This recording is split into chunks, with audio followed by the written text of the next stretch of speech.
한국의 20대 대통령 선거가 3월 9일 실시됩니다. 앞으로 5년 동안 국가의 운영을 책임질 새로운 지도자를 뽑기 위해 현재 정책 토론과 선거 운동이 한창인데 한국 대선을 앞두고 BOA는 문재인 정부의 대북 정책 전반을 돌아보고 동맹국 차기 정부의 정책 방향에 대한 미국 조야의 기대와 또 제안을 들어보는 기획 보도를 마련했습니다. 오늘은 그 첫 번째 순서로 문재인 정부가 추진했던 한반도 평화 프로세스에 대한 평가를 전해드립니다. 함지아 기자의 보도입니다.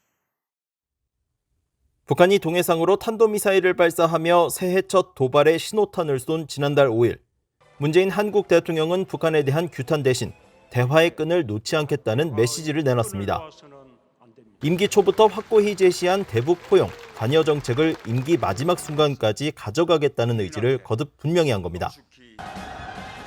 그러나 문재인 정부 내내 이어진 유화적 대북 접근은 비핵화 촉진 동력으로 작용하지 못한 채 오히려 북한의 대량 살상 무기 기술 진전을 방치하는 결과로 이어졌으며 남북 관계 또한 이전보다 악화됐다는 비판이 나옵니다. They're dancing to a different tune. They're not playing the same game that we're playing. They're not engaged towards the same goals that we're engaged in achieving here. And the core problem is North Korea. North Korea is determined to be and remain a nuclear power and a power that has the ability not only to have nuclear weapons but to deliver them. And that's what they are. They're not going to give up their nuclear weapons. 2018년 문 대통령 특사단의 평양 방문 뒤 당시 청와대 국가안보실장이었던 정의용 현 한국 외교장관은 북한이 비핵화할 의지가 있고 도널드 트럼프 당시 미국 대통령과 만남을 희망한다고 밝혔습니다. 이런 메시지는 백악관에도 전달돼 미북 정상회담이 이뤄지는 주요 계기가 됐지만 워싱턴에서는 김정은 위원장이 말한 조선반도 비핵화가 북한의 핵 포기를 말하는 게 아니라는 사실은 이미 오래전부터 기정사실로 받아들여져 왔습니다. 이 때문에 정의용 당시 국가안보실장이 김 위원장이 핵 포기를 약속한 것처럼 미국에 전달한 것이 최대 압박 기조를 이어가던 트럼프 행정부 대북 정책 급 전환의 원죄가 됐다는 진단과 비판이 이어졌습니다. There's a belief among progressives and President Moon and people on the left in Korea that if only we will try to accommodate the North Koreans, they will change. And that's sadly not the case. And time again, the North Koreans have demonstrated this. 브루스벤의 랜드 연구소 선임연구원은 비핵화에 대한 북한의 무관심이 2019년 하노이 정상회담을 계기로 더 극명하게 드러났다고 지적했습니다. I think Kim Jong-un was playing his cards and thinking he's got the U.S. and Iraq to think that we can make some progress on denuclearization. And so he offered a 3% solution, closing the Yongbyon uranium enrichment facility and asking for a 70% sanctions resolution. 김정은의 요구를 받을 경우 정치적 재앙이 될 것을 알았던 트럼프 전 대통령은 북한의 요구를 수용하지 않았고 북한은 이때부터 중재자 역할을 자처했던 문 대통령을 탓하기 시작한 것이라고 베넷 선임연구원은 지적했습니다. 하노이 정상회담 이후 문 대통령을 대하는 북한의 태도는 완전히 달라졌습니다.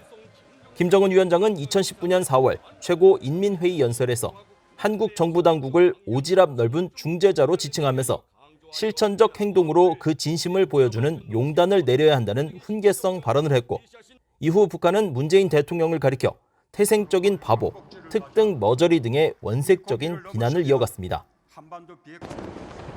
이어 2020년 6월 북한이 개성 남북연락사무소를 폭파하면서 사실상 문 대통령의 대북 관여 노력은 최대 위기를 맞게 됩니다.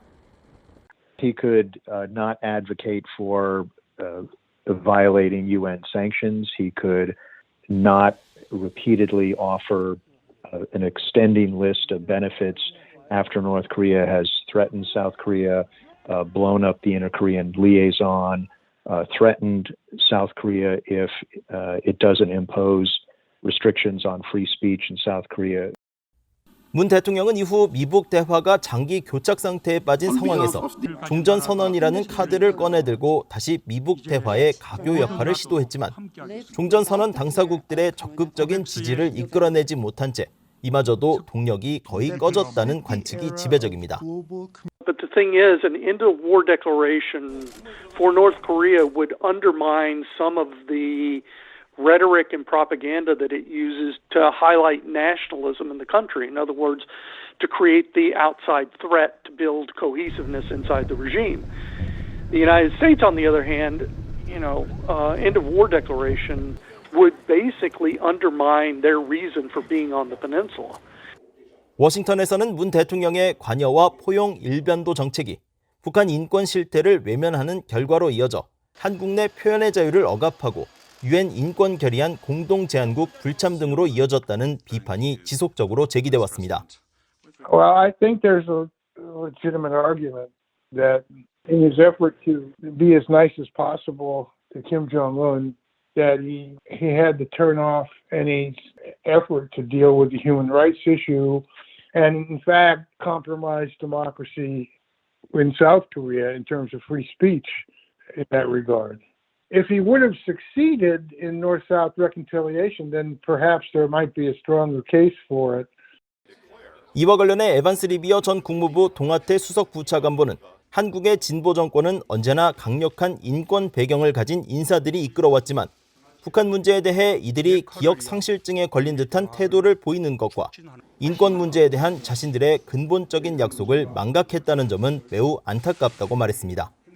그러면서 가장 잔혹한 인권 침해 가해자인 북한에 대해 한국 정부가 더 많은 것을 하지 않고 다양한 결의안에도 서명하지 않은 건 정말 비극이라고 지적했습니다. VOA 뉴스 함재하입니다.